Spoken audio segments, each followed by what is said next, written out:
Cabrera Montúfar. El doctor Villamar Dávila inició su intervención haciendo una pregunta: ¿quién debería determinar cuándo inicia la vida humana? Dijo que según una encuesta, el 81% de personas respondió que los biólogos, y los mismos sostienen que inicia la vida desde la fertilización, según el mismo estudio. Desde hace más de 65 años se sabe que la actividad eléctrica del cerebro inicia desde edades muy tempranas, algunas desde el embrión de 45 días. También dijo que el ser humano es capaz de sentir dolor a partir de las 12 semanas de gestación, según los estudios. Se acerca ya Jimena Cabrera Montúfar, quien estará en el uso de la palabra en los siguientes minutos dentro de esta comisión general, al tratarse ya el segundo punto del orden del día de esta sesión plenaria, el cual es el informe para el primer debate del proyecto de ley orgánica para garantizar el derecho a la interrupción voluntaria del embarazo en casos de violación. Presidenta de esta importante curul, la presidenta de la Asamblea. Es un gusto para mí estar acá. Soy Jimena Cabrera Montúfar, la delegada oficial de la Defensoría del Pueblo del Ecuador, quien lideró el proyecto de ley entregado el 28 de abril, que estuvo aquí a cargo de su lectura. Como saben, justamente el 28 de abril la Corte Constitucional del Ecuador emitió una sentencia histórica para todas y todes en el país, una sentencia en la cual envió a la Defensoría del Pueblo a elaborar una ley que cumpla con los máximos estándares nacionales e internacionales de derechos humanos para que logre efectivamente satisfacer las necesidades de las sobrevivientes y víctimas de violación en nuestro país. Y ese deber lo cumplimos con ahínco y sobre todo con corazón, pero además y sobre todo porque la Defensoría del Pueblo y también como activista hemos acompañado los casos día a día de niñas, adolescentes y mujeres que han sido violadas en nuestro país. Ellas son además quienes pusieron sus voces en esta ley en función de los espacios participativos que hicimos para que todas puedan expresar sus necesidades de reparación que se encuentran escritas en la ley y que muy agradecidas también han leído con mucha alegría y motivación el informe que ya se encuentra también el día de hoy a ser discutido. Un informe que finalmente también abraza las necesidades de todas. Definitivamente el hecho que estamos trabajando hoy y que estamos debatiendo es muy conmovedor. Quisiera empezar leyendo un par de testimonios. Yo me quería matar porque no quería seguir viviendo, pero mi hermano no me dejó. Me quería botar de una peña, era viernes, salí y me hicieron un eco, era un bebé y estaba de 7 meses.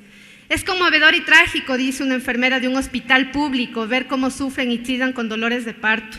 Estas niñas tienen el umbral del dolor infinitamente menor que el de una mujer adulta y sufren muchísimo.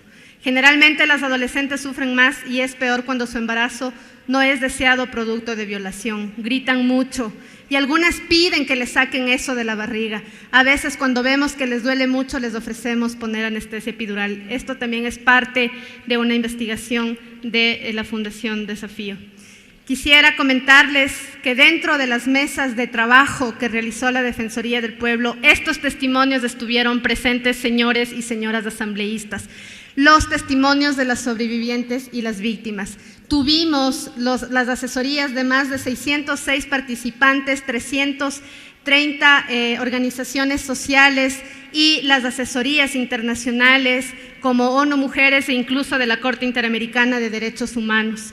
La ley que ustedes tuvieron la oportunidad de leer y de lo que nace el informe que ustedes están por debatir, tiene principalmente la base fundamental en los derechos humanos, que es necesario corroborarlas y confirmarlas en esta nueva informe y que definitivamente tiene que ser aceptado, ¿no? El principio de confidencialidad, el principio pro persona, que efectivamente acá les solicitamos de manera comedida que lo tomen en cuenta.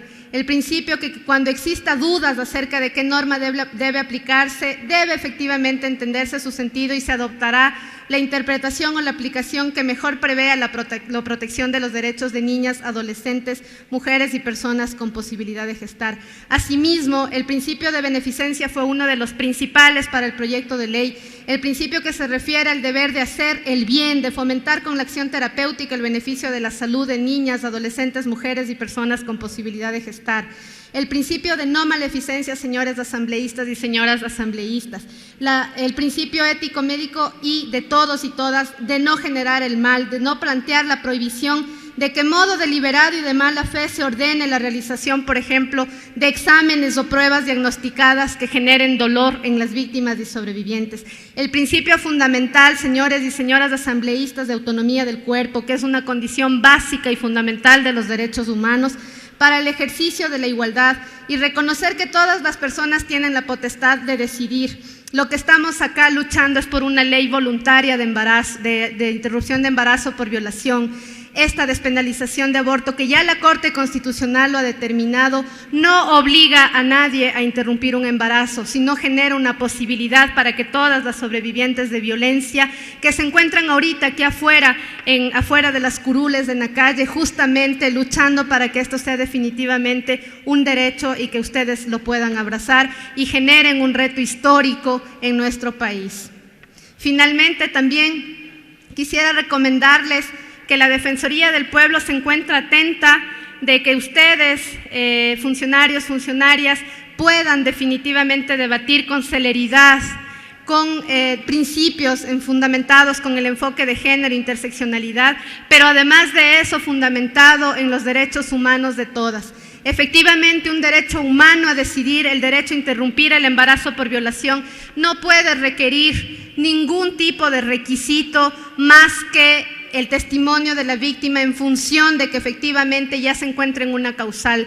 Quienes han sufrido violación, solo ellas en sus cuerpos, en sus emocionalidades, en sus proyectos de vida truncados, saben que efectivamente pedir un requisito en un sistema de justicia que precariza y revictimiza es definitivamente un obstáculo para ellas. Asimismo, las niñas que acompañamos como Defensoría del Pueblo también, quienes han acudido a realizarse y a interrumpir un aborto en caso de violación, sabemos que la edad gestacional, pedirle a una niña que sepa, señores asambleístas, les pregunto acá, ¿a una niña es posible preguntarle en qué edad gestacional te encuentras?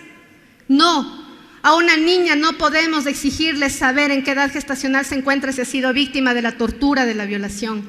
Por lo tanto, si se pone y se exige tiempos gestacionales, estamos dejando afuera justamente a esas niñas que hoy en día se encuentran clamando con sus familiares y sobre todo sus madres que esta ley sea justa y reparadora y que no exija tiempos, que no exija un requisito para un derecho humano fundamental que es la vida digna y el hecho de que las niñas puedan ser niñas y no madres.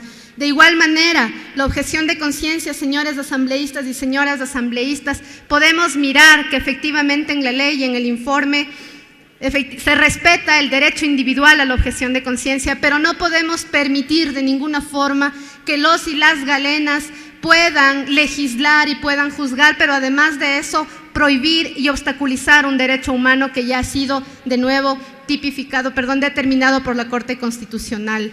Un médico no puede restringir a una niña, a un adolescente, a una mujer a acceder a interrumpir un aborto por violación, porque la violación es tortura y significa que la vida de esa mujer y de esa niña se encuentra en riesgo. ¿Por qué se encuentra en riesgo? Por las cifras, revisemos las cifras de suicidio de ellas, revisemos las cifras de violencia, 7 de cada 10 niñas paren producto de una violación en nuestro país. Eso no puede ser admisible de ninguna manera.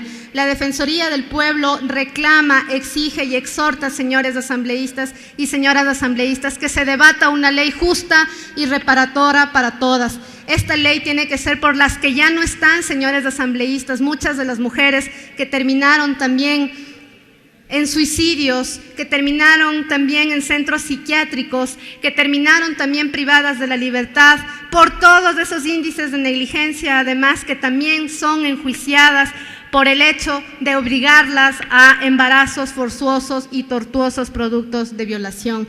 Esta ley, señores asambleístas, es histórica. Les solicitamos que debatan una ley y que tengan esta oportunidad para hacer historia, señores y señoras asambleístas, basados en los derechos humanos más mínimos, el derecho a decidir y por una vida digna de todas y todos. Muchas gracias. La intervención de Jimena Cabrera,